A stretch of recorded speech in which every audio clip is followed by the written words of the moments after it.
City Heat with Clint Eastwood and Burt Reynolds. Next Wednesday at 9 on Thames. Gene Hackman stars in the thriller The Domino Principle tonight at 11:35.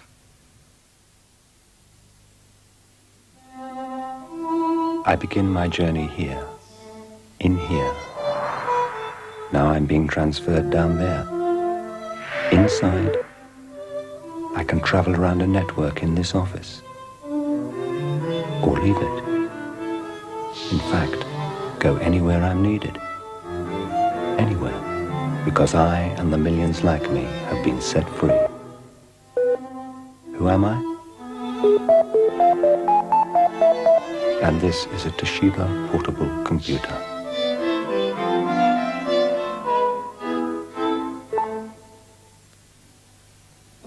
And what a cliffhanger this is. After 4 days, 71 holes, the entire championship hangs on this crucial 4-footer. When you feel a big Mac attack coming on, nothing will stop you getting one. Big Mac attack. Big Mac attack. Big Mac. Big Mac? Yes. A Big Mac from McDonald's makes you day. I bet you thought he was going to miss it.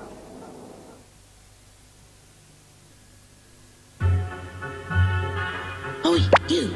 I'm hungry. Oh, shh, not now, please. Oh, you never want to eat. You know I have to watch my weight. Never mind your weight, I can't wait. When your diet makes your tummy grumble, try a tasty Bachelor's Slimmer Soup Special, like minestrone, with only 60 calories. So, how was that? Delicious. Maybe you should tell your friends about it. Keep your tummy quiet with a Bachelor's Slimmer Soup. We both have a diary. But mine reminds me of appointments. We both have an address book. But mine will find who I want for me. We both have a calculator. But I also have a cross-reference filing system, 8 alarm clocks, and a powerful computer to handle my business affairs. He has problems. I have a Scion organizer. Life simplified from under £100. The Scion Organizer 2. Today, cooking with cultures in Russia. With Cook in the Pot beef stroganoff. Yes, from old Count Stroganoff's kitchen comes this decadent blend of paprika, garlic, yogurt and spices, which the sergeant pops over the meat and banishes to the oven. And a while later, we've an authentic taste of old Russia. Beef stroganoff. Smashing. Cook in the Pot, only from Cross and Blackwell. Shocking stuff, this Molson. Only brewed in Canada, apparently. But what do the Canadians know about lager? Very much an acquired taste, too. And frankly, I wouldn't bother acquiring it. Strong and smooth, some people call it. I call it shocking. Absolutely shocking. No, I'm not enjoying this at all. Molson Canadian Lager is only imported in small quantities.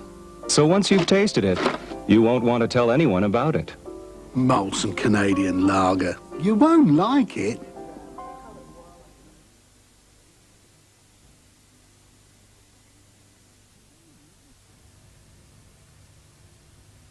There now follows a party political broadcast by the Social and Liberal Democrats.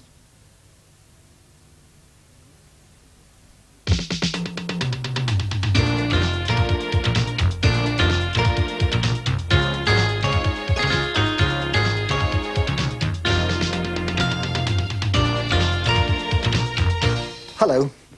This won't be one of those slick, professional party broadcasts. Just me talking for a few minutes, because I want to say something very personal and very direct to you.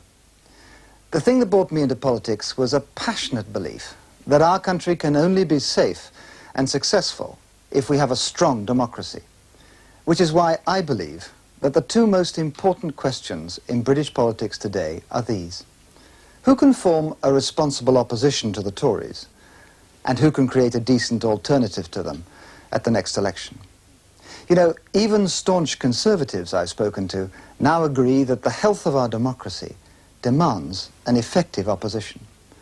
It can't be right that Britain is becoming a one-party state, and yet that is now the danger.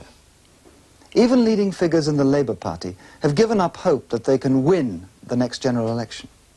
For they know that Labour's share of the vote has steadily declined since the early 1950s. They know that the slide will continue. But above all, they know that Britain will never again elect a government which meekly does what the trades unions tell it to do. We cannot entrust the revival of democracy to a party which is totally undemocratic in its own affairs. Whatever the past achievements of the Labour Party, and I do not deny them, they have now become the party of yesterday, not of today, and certainly not of tomorrow. So what Britain needs now is an effective, credible, modern opposition, a party with a vision of the future, a party with the confidence and commitment to build a decent alternative to Mrs. Thatcher by the time Britain next goes to the polls. That is what we in the Democrats are determined to build. We will do so with clear-cut, sound, caring policies. Some of these are already there for you to see. We're committed to a fair voting system, to democratic parliaments for Scotland and Wales, to a Bill of Rights, to an economy that blends social justice with financial prudence, to an end to the expansion of nuclear power. For in the Democrats, policy is decided by our members, not by the trades unions or the party bosses. It has not been easy, but our party is now established, together, and moving forward. What do I mean by moving forward? I mean a party which recognizes the importance of investing for the future in decent education, in a properly funded health service, in the science and technology we need for new industry. I mean a party which will revive democracy in Britain, which will give more power to our citizens and less to government. I mean a party which is committed to preserving and enhancing our environment, not with hollow words, but with specific and tough action, the kind of action I demanded in our leadership campaign long before Mrs. Thatcher became a dubious late convert. You know, in the end, the best politics are about the future, about our children and our grandchildren. What sort of future will they have if we make a mess of our role in Europe all over again? If we do not seize this opportunity to get the arms race under control? If we don't build lasting prosperity in Britain or a fairer world where we look after our environment by working together with other countries? So if you are one of the millions who are worried about the debts this Conservative government is storing up for our children, you don't just have to sit there, grit your teeth, and wait for Labour to lose again. You can help us to build that genuine, fair-minded and forward-looking opposition that is so essential, not just for the health of our democracy, but for the good of our country. So if you care about this country, if you care about the quality of our schools, our hospitals and our public services, if you care about the preservation of our environment, above all, if you share our vision of how Britain could be, come and join us. So why don't you join us instantly by phoning this free phone number 0800 500 246.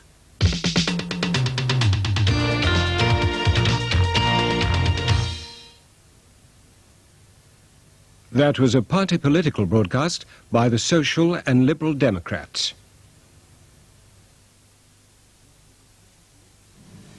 High yield, low trust funds, timeshare eternity bonds, index linked to a gold edge gilt complex. Yep, finance is a complicated animal, Mostyn. Really? It's nothing like that at the Alliance in Leicester. Mm-hmm. No, they make investing simple. Do they? Do they? Yes. They pay a good rate of interest in all their accounts. Uh-huh. Your money's safe. Really? And with their Cash Plus account, you can pay your bills over the phone. Do they really? What? You mean... Mostyn, what kind of a person do you think falls for a cheap gimmick like that? Probably the sort of person who hasn't just glued all his fingers together. You get a smarter investor at the Alliance and Leicester. There is a computer show which has seminars designed to give you all the answers. IBM 88. If you're watching TV without a license, we'll find you wherever you are.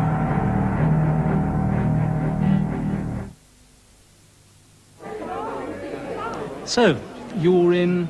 Pensions. pensions? How interesting. How dull.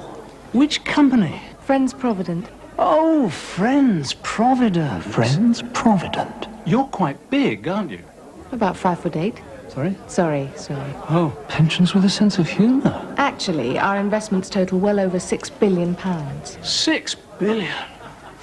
That is big. Uh-oh. She wants to sell me a pension. Do you have a pension plan? Here we go. No. In that case, I recommend you take professional advice. Right. But aren't you going to recommend Friends Provident? Me? Why should I tell you how good we are when you can hear it from somebody else? Friends Provident. We've grown big by being recommended.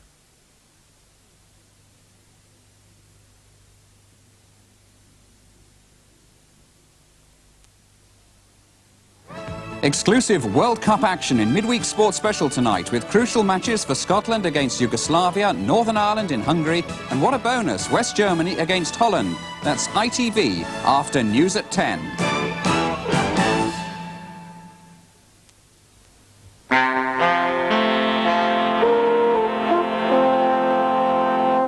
This is Thames from London.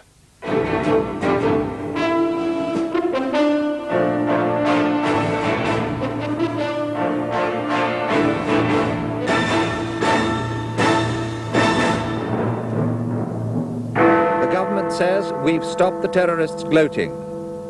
British Gas gets a rocket for abusing its monopoly. The author of a banned spy book names names. The ladies of Chernobyl who insist on going home.